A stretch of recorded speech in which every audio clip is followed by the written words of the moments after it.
We continue our series of Meet the Manager videos as we're delighted to be joined by Ian Heslop from Old Mutual Global Investors. Ian heads up the global equities team at Old Mutual Global Investors, that's a team that is responsible for a number of mandates. But the one we're more interested in discussing today is the Global Equity Absolute Return Fund, or GEAR for short. So I wondered maybe to kick off, just to run through what the investment objective of GEAR is. Sure. So what we're offering with this product is managed and quite low volatility relative to the equity market. So the volatility limit is about 6%.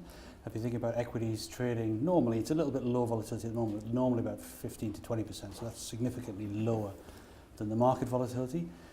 With a good Sharpe ratio, so a good risk-adjusted return expectation above 1. So we give a cash plus 6 return expectation for that 6% vol. And very importantly, the returns shouldn't be correlated or shouldn't move in the same way that equity markets move. So it's a good way of diversifying equity market risk. Sure.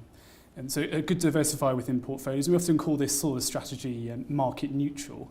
I wonder if you can maybe explain that term and kind of and how that is defined in the context of this strategy as well.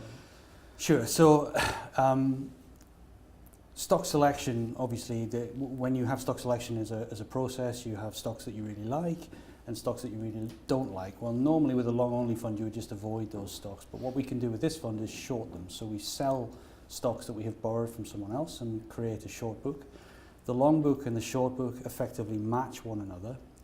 And the idea of a market neutral fund is that your long book outperforms your short book. And if you do that consistently, you get that return structure that we talked about, that 6% cash plus 6% return. Sure. So it's maybe worth mentioning at this point that this is a systematic process that you use.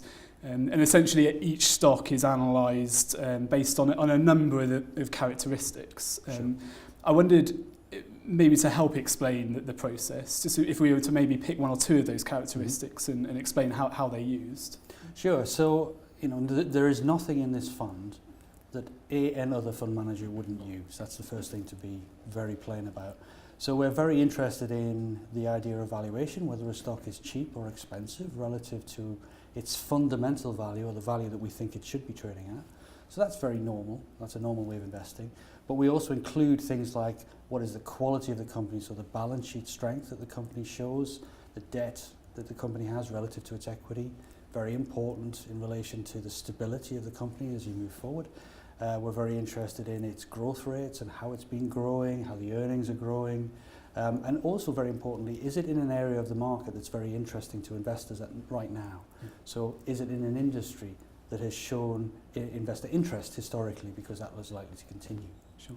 And this strategy has been running for many years now, and it's worth maybe just highlighting that all of those characteristics are grounded on academic research. That's an important feature. Absolutely, yeah. What we're not interested in doing with these funds is kind of pattern forming in data. You can find anything that works for a short period of time.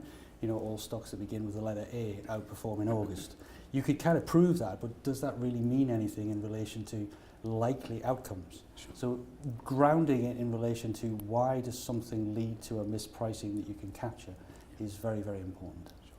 So that analysis on a stock level determines the long or short positioning. And then another phase is looking at the market environment for characteristics like risk or sentiment. I wonder if you can maybe just run through that and how that works in practice. Yeah, so I think that it's very, very important to understand that the themes that you can invest in work differently in different markets. So in an environment, for instance, where investors are very happy, so they are what's called risk on, they have a risk on mindset, they are more likely to buy cheaper companies for a number of different reasons. So value, or the valuation of the company, is a good predictor of return in a risk on environment.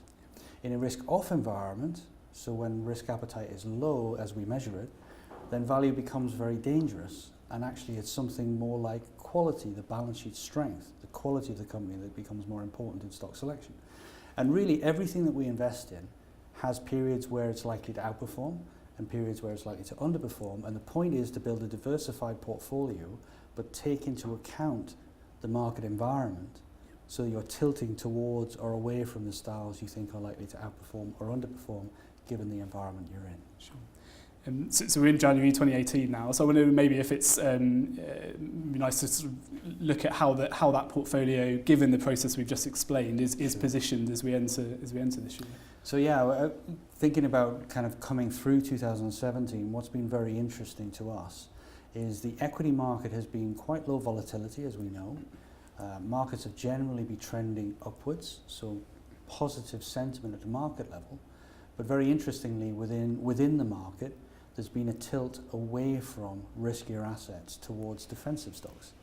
And so really when you look at the portfolio, you can think of it as being really quite well hedged in relation to the next market movement, whether that market movement is a positive movement for equities, then we have thematics in the portfolio that would benefit from that, or the market movement becomes more negative for equities, and the environment deteriorates for equities, then we have themes in the portfolio that benefit from that as well. So it's not very aggressively moving one way or the other right now, which is unusual to be that hedged, but I think is reasonable given the uncertainty that we can see within equity markets right now. Ian, as always, thanks so much for joining us, very interesting. If you'd like any further information on the Old Mutual Gear strategy, then please contact your investment manager for a copy of our recent research notes. Thanks very much.